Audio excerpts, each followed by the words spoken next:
Allez, c'est parti pour un petit vol avec les coccinelles. Donc Thierry s'élance en premier. Euh, donc on est un peu en ordre dispersé ce jour-là. Vous allez voir que Thomas arrivera bien après.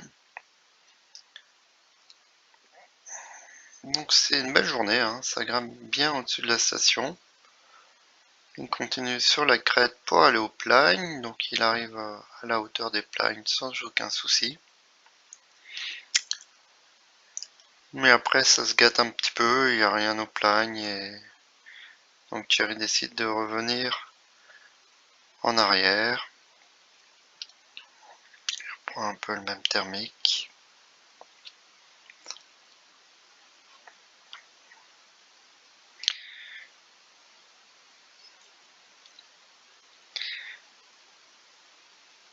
Et là, je décolle avec François du Déco Sud et Dominique qui décolle tout de suite après nous. Pendant ce temps, Thierry qui allait faire un tour au Plagne, il n'a pas trouvé grand chose, donc il décide d'aller sur Bramfarine. Donc après un beau thermique au-dessus de la station, François et moi, on va sur Bramfarine suivi par Dominique et on se retrouve tous les quatre ensemble à tourner dans une zone thermique qui était assez importante au niveau de l'antenne. Puis on va sur la partie sud de Bramfarine. On trouve pas grand chose, hein. On cherche, on va à droite, on va à gauche, on trouve rien en fait. Thierry il essaye d'aller un peu en plaine, il trouve rien non plus, donc il décide de partir à l'atterrissage. Alors pendant ce temps, nous on trouve rien, on se regroupe sur la face ouest de Bramfarine, ce qu'on fait très rarement, c'est assez inédit.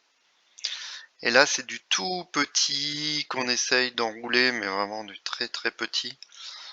On passe pas au-dessus de la crête dans un premier temps, on retrouve des zones thermiques je dirais, mais vraiment très faibles. Voilà, donc on se bat tous les trois, Dominique, François et moi, dans ces faibles zones thermiques. Au bout d'un moment on trouve quelque chose avec François. Dominique a un peu plus de mal. Donc, voilà, on trouve de quoi passer au-dessus de la crête. Dominique essaye de nous rejoindre, mais malheureusement, il doit être hors cycle ou le thermique était vraiment pas facile à prendre. C'était des thermiques tout faibles, tout petits. Donc, malheureusement, Dominique, il revient en arrière et nous, on part sur Préron avec François. Et là, sur Préron, pareil, c'est du tout petit. Ça demande de travailler mètre après mètre, de revenir en arrière, de reprendre la zone thermique. C'est un long travail de patience. Donc il y a un petit peu de vent d'ouest là qui nous aide. Et au bout d'un moment, une fois qu'on a franchi une certaine altitude, c'est parti là. Les thermiques sont plus vivants. Donc vous pouvez voir là cette longue montée jusqu'à 1700 mètres pour François avant de partir sur Val-Pelouse. Et pareil pour moi. Là, j'arrive même un peu plus haut à 1900, 2000, 2100. Voilà, donc une fois qu'on a atteint une certaine altitude, les thermiques sont généreux. Alors on va voir ce que fait Dominique pendant ce temps. Donc comme on l'a laissé sur la face ouest de Bramfarine, et ben il a bien progressé, hein. De la face ouest de Bramfarine, il s'est laissé couler sur le Saint-Genis. Et le Saint-Genis, il a trouvé un très beau thermique, des très belles ascendances et des très beaux thermiques qui le mènent jusqu'à plus de 2000, où on va pouvoir basculer sur Prapoutel.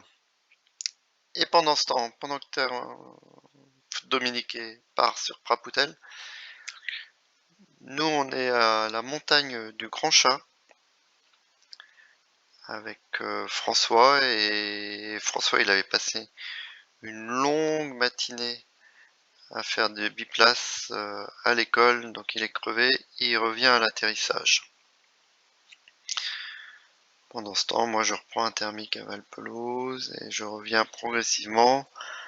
En radio, il y a Thomas qui est pas loin, qui est prêt à décoller. Je rejoins Thomas dans un thermique au-dessus de la station. Et pendant ce temps, Dominique, il reste sur la zone du cré du poulet.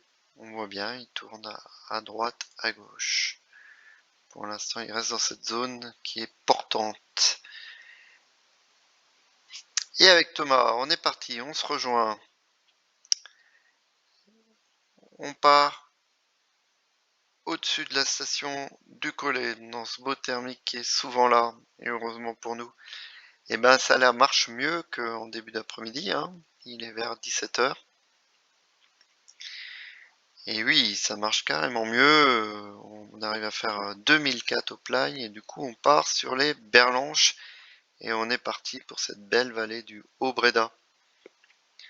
Donc pour vous situer où on est, donc pendant que Dominique va sur les avant-reliefs, on voit bien où est Dominique, la Prapoutel, la station de Prapoutel. Nous on rentre à l'intérieur de la vallée de Font-de-France avec tous ces sommets là, au-delà de 3000. Donc Dominique qui se débrouille très bien au-dessus de Prapoutel, il va même un peu plus loin à 2000, et il revient en arrière.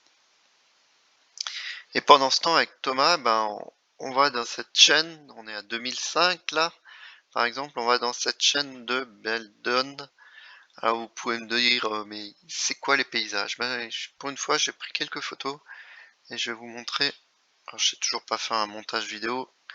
Je vais vous montrer un peu l'environnement, ce que ça donne. Ça, c'est notre ami Thomas, et ça, c'est toutes les montagnes enneigées derrière. Voilà un exemple un petit peu de photo qui a été prise dans des endroits proches de là où on est avec Thomas pour l'instant. Et donc on progresse, on passe le lac du Léa, les paysages sont magnifiques, sont enneigés à souhait alors qu'en bas c'est le printemps.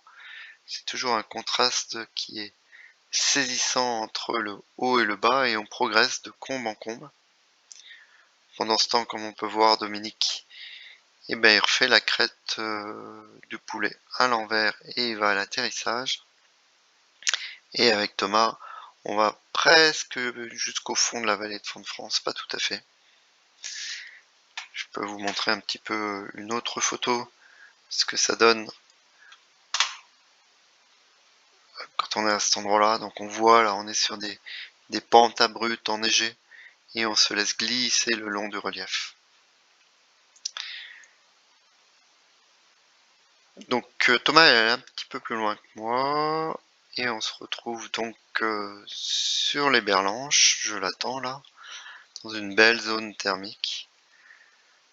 Et puis on décide d'aller ensuite visiter le fond de la vallée du Glézin.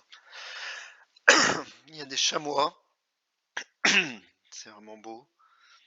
Des chamois qu'on observe, qui sont simplement dans un environnement enneigé. Je sais pas comment ils vivent, ce qu'ils mangent, mais c'était des groupes de environ 7 individus à chaque fois, 2 groupes de 7 individus qu'on a croisés lors de ce vol-là. Malheureusement, on les dérange un peu quand on vole à proximité, je comprends, ils doivent voir personne de la journée. Et ensuite, on se laisse glisser jusqu'à l'atterrissage. Je peux vous montrer un petit peu ce que ça donne en photo, parce que c'est vraiment des paysages magnifiques. C'est moi là qui prends la photo, on voit un bout de mon cocon, il y a Thomas devant et on se laisse glisser le long de la crête des Berlanches avec Alvar au fond, ça c'est Bramfarine. Tout au fond là on a la chaîne de la Chartreuse, et là ici on a Chambéry avec les Bauges sur le côté. Et nous voilà donc tous à l'atterrissage de Malatré. Voilà pour ce vol assez spécial qui a démarré tout doucement en face ouest de Bramfarine, dans du tout petit, qui nous a permis d'aller à visiter, faire un tour du Grand Bocal et visiter cette belle vallée de Font-de-France avec des altitudes 2700 mètres. Voilà, au revoir.